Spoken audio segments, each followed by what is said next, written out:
ಇವು ಮುಖ್ಯವಲ್ಲ. ಸಂಸಾರದ ಗೆರೆಯ ಒಳಗೆ ಸಂಸ್ಕಾರವೆಂಬ ಗೆರೆಯ ಒಳಗೆ ಬೆಳೆದು ದೊಡ್ಡವಳಾಗಿ ವಿದ್ಯಾವಂತಳಾಗಿ ಇದ್ದರೆ ಅಂತಹ ಹೆಣ್ಣನ್ನು ಮದುವೆ ಮಾಡಿಕೊಳ್ಳಕ್ಕೆ ನನ್ನ ಅಭ್ಯಂತರವೇನೂ ಇಲ್ಲಪ್ಪ. ಹೌದು ರವಿ, ಮನೆ ಎಂಬ ದೇವಾಲಯದ ಗರ್ಭಗುಡಿಯೊಳಗೆ ಸ್ಥಾಪಿಸಲ್ಪಡುವ ಹೆಣ್ಣೆಂಬ ಮೂರ್ತಿ ಚಿಕ್ಕ ದೋಷವೂ ಇಲ್ಲದಂತೆ ಸಂಪ್ರದಾಯವೆಂಬ ಕುಶಾಲ ಶಿಲ್ಪಿಯ ಉಳಿಪೆಟ್ಟನ್ನು ತಿಂದು ರೂಪಿಸಲ್ಪಟ್ಟ ವಿಗ್ರಹವಾಗಿರಬೇಕು ರವಿ. ಆಗಲೇ ಗರತಿಯ ದೈವಿಕಳೆ ಆ ಮೂರ್ತಿಯಲ್ಲಿ ಬಿಂಬಿತವಾಗುವುದು ರವಿ.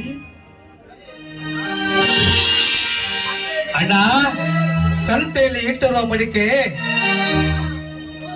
ನೂರಾರು ಜನ ಸ್ಪರ್ಶದಿಂದ ಅಪವಿತ್ರವಾಯಿತೆಂದು ತಿಳಿಯಬಾರದಣ್ಣ. ಅದನ್ನು ತಂದು ತೊಳೆದು ಮನೆಯಲ್ಲಿ ಇಟ್ಟಾಗ ಅದು ಪವಿತ್ರವಾಗುತ್ತದೆ ಅಣ್ಣ. ಮೆಟ್ಟಿದ ಮನೆ ಈ ಹೆಣ್ಣು ಈ ಸಂಪ್ರದಾಯ ಮನೆಯ ಹೆಣ್ಣಾಗುತ್ತಾಳಣ್ಣ.